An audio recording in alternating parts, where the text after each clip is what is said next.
A gente volta a falar sobre o tarifaço do governo dos Estados Unidos, confirmada a aplicação de tarifas de 25% a vários produtos brasileiros. Tem uma lista de isenção aí que a gente vai trazer agora em detalhes com o Vitor Irajá e também com a Fernanda Precinotti, nossos analistas, chegando aqui para essa conversa com a gente. Tudo bom, Fernanda? Bom dia. Bom dia, bom dia. Tudo bom, Vitor? Bom dia para você também. Bom dia, Carol, Fernanda, todos que acompanham a gente aqui no Novo Dia. Bem, tá aqui a Fernanda porque tem produto do agronegócio aí, o setor também está fazendo as contas, tem setor comemorando porque ficou de fora. Mas enquanto isso, bora para essa lista primeiro com o Vitor, porque já temos aí uma série de reações de federações de indústrias, Vitor, do mercado também, é o que a gente vai observar nesse momento, e um pouco do que o governo brasileiro já está trabalhando em termos de frentes de ação. Vamos começar então por essa lista, Vitor. Pois é, né, Carol? A gente foi agora tão surpreendido, né, por essa lista bastante ostensiva em relação a esses produtos que vão ser afetados por essas novas tarifas de Donald Trump. Inclusive, a gente preparou uma arte para mostrar, na verdade, duas artes. Uma delas para mostrar exatamente quais vão ser esses produtos mais impactados e quais ficaram de fora e os motivos de terem ficado de fora desse novo tarifaço de Donald Trump. Você vê aqui na sua tela que o etanol, né, isso porque o acesso ao mercado norte-americano de etanol é citado explicitamente como uma das razões, uma das práticas que foram consideradas irrazoáveis, discriminatórias por parte do escritório comercial norte-americano, USTR, junto com PIX, também desmatamento. Os Estados Unidos representaram cerca de 15,7%, cerca de 253 milhões de litros do total exportado de etanol pelo Brasil em 2025, ou seja, é de fato um cenário bastante preocupante. Entre as máquinas agrícolas, o USTR rejeitou o pedido de exclusão para as máquinas agrícolas, né, também de mineração e de construção, um setor bastante sensível, porque concorre diretamente com os fabricantes norte-americanos. Os Estados Unidos absorvem cerca de 26% das exportações totais do setor de máquinas aqui no Brasil. A gente segue então para o vestuário, uma participação pequena nesse mercado em relação aos Estados Unidos. Ele foi mantido, inclusive, né, essa taxação foi mantida exatamente com essa retirada de produtos usados, mas tem um peso relativamente pequeno na pauta exportadora brasileira aos Estados Unidos, evidentemente pensando do ponto de vista apenas setorial. Claro, o setor também está bastante preocupado.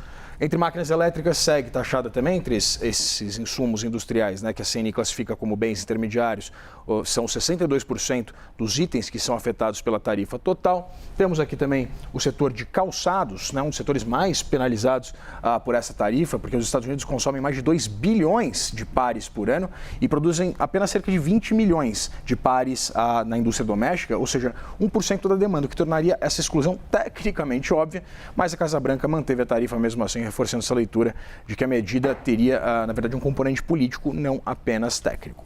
Temos o setor de papel, que segue taxado, a celulose, porém, né, que é a matéria-prima do papel, ficou isenta, uma distinção que penaliza principalmente produtos de maior valor agregado, a indústria. No caso do aço, aqui vale um destaque, porque parte do aço brasileiro já era taxada por aquela outra tarifa global de Donald Trump, né, não focalizada em um país determinado, um país específico, pela seção 232 de Segurança Nacional. Diz aos Estados Unidos que esses certos itens de aço agora vão ser taxados em 25% pela seção 301, que são itens fora do escopo daquela medida. Ou seja, é uma segunda camada tarifária para o setor, mais um impacto bastante significativo para o setor de aço brasileiro. Por fim, a gente separou aqui o açúcar orgânico, que foi incluído entre os produtos agrícolas não especificados na lista de isenções. Não teve o mesmo tratamento dado a outros itens agrícolas que são bastante sensíveis, sobre os quais, inclusive, a Fernanda deve falar daqui a pouquinho. Mas queria trazer para vocês exatamente que itens que foram, pelo menos, poupados dessa nova tarifa de 25% e os motivos disso. Entre esses itens, a carne bovina. Desde aquele tarifaço original, né, de julho do ano passado, de 50%, o preço da carne dos Estados Unidos disparou. A gente acompanhou a carne moída, por exemplo, subindo mais de 15%, isso num período de 6 meses, acumulando uma alta de 23% no período de 2 anos. Carne para churrasco também bateu recordes históricos, alta de mais de 20%, quase 21%, também no intervalo de 12 meses, isso segundo o Escritório do Trabalho norte-americano, que era o maior incremento em 28 anos para o item carne no CPI, que é o índice de inflação para o consumidor oficial dos Estados Unidos. A previsão de importação de carne, inclusive, para 2026 já tem uma queda prevista de 7,5% lá nos Estados Unidos por causa exatamente dessas tarifas, com o rebanho norte-americano no menor nível desde a década de 50. E Argentina, Uruguai, Austrália, etc., outros países vendendo mais caro do que o Brasil. Não havia ali um substituto competitivo de acordo com os Estados Unidos, né, dentro dessa lógica.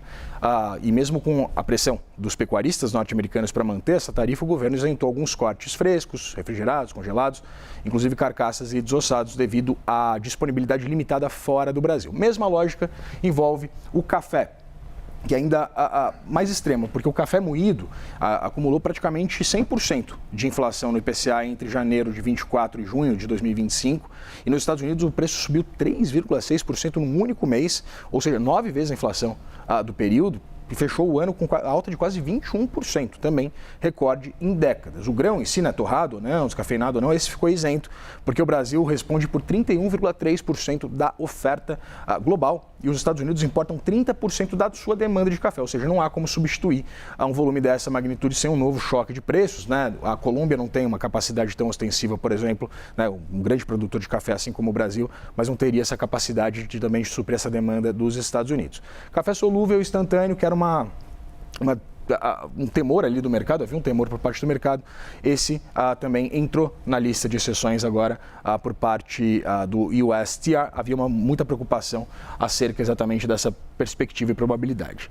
Laranja e suco de laranja fica isento porque o Brasil domina esse nível de oferta global do produto, né? Os Estados Unidos já enfrentam um problema doméstico bastante significativo em relação a esses cítricos. Naquela primeira rodada de tarifas de 50%, houve uma movimentação muito significativa por parte do setor também para conseguir essa isenção. No caso de petróleo bruto e também de gás natural, são itens estratégicos para a própria matriz energética norte-americana.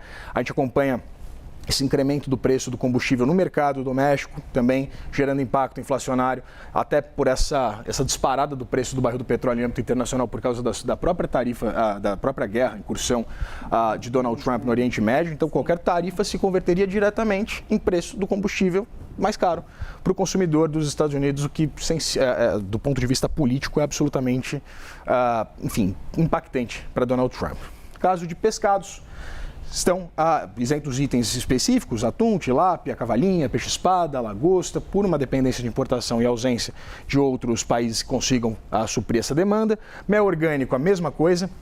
Caso muito parecido em relação aos pescados, o Brasil tem uma participação muito significativa, junto com a Índia, supre 85% da demanda lá nos Estados Unidos. O caso de minerais estratégicos envolve aspectos também geopolíticos, que envolvem exatamente terras raras, essa briga com a China também por esse protagonismo envolvendo o setor. E no caso de aeronaves civis, motores e componentes, é porque as empresas norte-americanas também têm uma dependência muito significativa de produtos oriundos do Brasil, notadamente da Embraer, Carol. E isso chama muita atenção, Vitor, porque quando você vai enumerando aqui para a gente, os produtos que ficam isentos, Fernanda, são produtos que os Estados Unidos têm dependência. Então, ele está de olho na economia dele para que o preço ao consumidor não suba mais, que a inflação não pressione os americanos. É esse o cálculo feito por Donald Trump? É exatamente isso, né? É o que o Ira já falou. São produtos que subiram tanto, principalmente esses do agronegócio, impactando o consumidor americano de uma maneira tão forte que teve ali negociações internas mesmo e muita revolta ali dos consumidores americanos, muitas críticas a aquele primeiro tarifaço do Trump. E por isso que o agro foi muito menos impactado do que outros setores, mas é aquele que o Vitor falou, o que a gente domina, né? Então, suco de laranja, ele não tem de onde comprar. Carne, os Estados Unidos não tem de onde comprar. Mel orgânico, que até então estava sobretaxado, o consumidor americano estava reclamando. As empresas americanas participaram das negociações e pediram as isenções. A mesma coisa do café solúvel, né? Eles também, as empresas americanas pediram, olha, será um problema para a gente se você taxar esses produtos, né? Agora, no que ficou taxado, a gente tem uma arte aqui também que mostra especificamente de agro as perdas, olha aqui. Vamos lá, açúcar, esses que você estava comentando, né? A gente está falando, essa balança comercial aqui é do ano passado, a gente está levando em consideração os últimos anos. Açúcar, 700 milhões de dólares, a gente está falando desse açúcar orgânico que ficou sobretaxado. Agora, para o mercado brasileiro de açúcar, não é tão grande. Nada disso vai fazer um impacto muito significativo para a balança de agronegócio brasileira como um todo. É que algumas empresas, claro, serão muito impactadas. Muito mais afetadas do que outras. Muito mais que outras. Etanol, por exemplo, que tem essa especificidade do governo americano citar o etanol. O fato é que a gente importava mais porque a nossa produção era muito menor. A nossa produção quadruplicou nos últimos anos e por isso a gente parou de importar. Não foi uma questão de... Não é que não importamos dos Estados Unidos e importamos de outro lugar. Paramos de importar. Agora a gente tem muito mais etanol de milho, por exemplo, que supre justamente esse valor que os americanos mandavam para a gente. Tabaco, sim, será muito impactado. É um setor que tem uma dependência bastante grande dos Estados Unidos, com 80% das exportações indo para lá. Produtos de madeira específicos que ficaram taxados, então eu estou falando de uma ou outra indústria que será impactada. E, curiosamente, máquinas agrícolas, ele está penalizando muitas das empresas americanas, tá? Porque, por exemplo, você pega grandes multinacionais que fazem tratores lá, mas não fazem implementos, que são aquelas coisas, aqueles mecanismos que se impactam no trator, né, para puxar a terra, por exemplo. E aí esses produtos são feitos aqui. Então eles serão sobretaxados, mas as empresas americanas, elas fazem uma parte lá e uma parte aqui, quer dizer, elas importam para atender o consumidor americano do agronegócio, que é um apoiador do setor, né, do Trump. Fernanda, quando a gente olha para os setores dentro do agronegócio que serão afetados, já teve algum tipo de reação? Olha, estão fazendo todos os cálculos, né? Todas as entidades estão fazendo os cálculos. Como isso saiu muito tarde, ontem à noite, claro que estão vendo quais serão os impactos ou quais alternativas já estavam sendo imaginadas, né? Porque alguns dos setores sabiam que seriam sobretaxados. E, particularmente, por exemplo, tabaco e máquinas agrícolas é problemático. Vão ter que conquistar outros mercados, o que é uma coisa difícil, né? Leva tempo. Demorada, exatamente. Demorada, é isso. Bem, é o cenário que a gente tem, Vitor. Aqui a Fernanda elenca para a gente o que pode impactar no agronegócio. Quais são os outros setores que devem ser impactados e que também já vêm se manifestando nesse momento? Há pouco a gente trouxe uma nota da Federação das Indústrias do Estado de São Paulo, também Federação das Indústrias do Estado de Minas Gerais, lamentando essa tarifação e adotando até um tom duro nas críticas. Pois é, né, Carol? Como trazia a Fernanda para a gente, como essa decisão saiu muito tarde, as principais associações representativas dos setores ainda estão também, inclusive, analisando esse documento para tentar entender se não tem nenhum tipo de pegadinha, para ver se de fato foram sobretaxados, que produtos são esses que foram sobretaxados e, evidentemente, também se não há qualquer tipo de exceção. Mas, evidentemente, eles estão consolidando exatamente esses posicionamentos.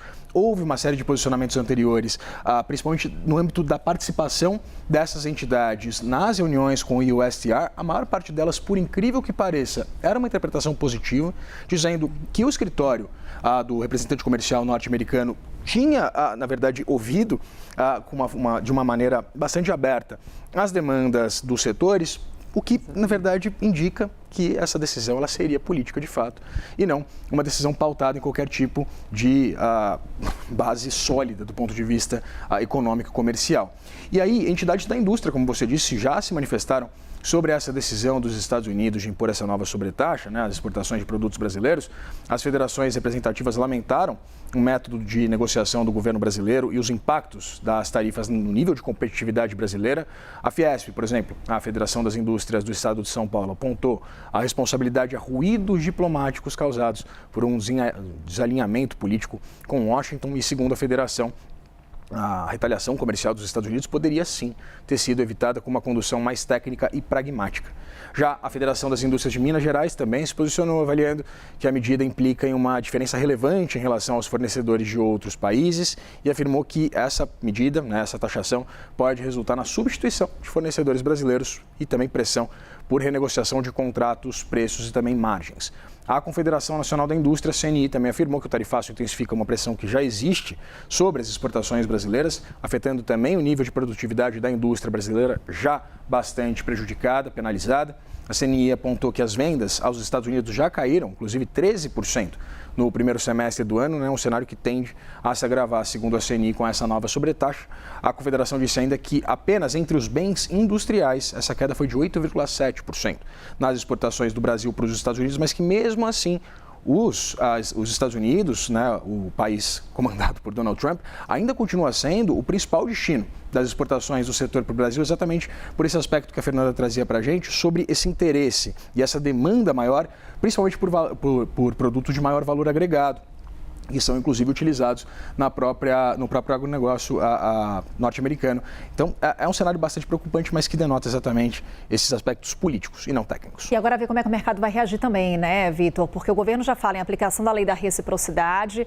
O que a gente já tem nesse momento em relação a juros futuros? Algum tipo de sinalização? Primeiro que há um temor muito significativo por parte do mercado em relação a essa perspectiva, essa possibilidade de o Brasil adotar qualquer tipo de medida retaliatória em relação aos Estados Unidos. Há uma interpretação de que o Brasil não teria as mesmas armas, o mesmo arsenal, por exemplo, que tem a China, né, que tem uma economia muito mais centralizada, muito mais baseada no Estado. Evidentemente, o setor privado ele é muito menos livre do que a economia, apesar desse nível de restrição e ainda ser uma economia bastante fechada, é verdade. O Brasil tem uma iniciativa privada bastante robusta, bastante sólida. Então, o Brasil não teria uma capacidade muito similar à China, por exemplo, de aguentar tarifas de 125%, que foram aquelas que atingiram a China naquele momento mais duro da relação comercial entre os Estados Unidos e a China, né, quando foram se elevando tarifas de ponta a ponta, batendo 125%. Lá, na China, inclusive, há uma dependência menor dos insumos industrializados, dos manufaturados norte-americanos, do que há aqui no Brasil, por exemplo. Eles dependem muito mais de insumos do agronegócio do que a gente, por exemplo, e então, há uma miríade de países que podem suprir exatamente essa demanda, diferentemente do Brasil. A gente corre um risco muito significativo se, de fato, o governo brasileiro adotar uma medida retaliatória em relação aos Estados Unidos, Carol. É o cenário que a gente vai traçando para vocês ao longo dessa edição aqui do Novo Dia, com Vitor Irajá, Fernanda Precinotti. Vitor, bom trabalho para você agora no CNN Money, e, claro, trazendo aí para a gente as várias reações da economia a essa medida oficializada pelo governo Trump. Passa a valer na semana que vem, dia 22 de julho, e daqui a pouco a Fernanda conversa mais com a gente sobre agronegócio. Combinado, Fernanda? Obrigada, gente. Bom dia. Até já. Obrigado. Até mais, Vitor. Bom trabalho por lá.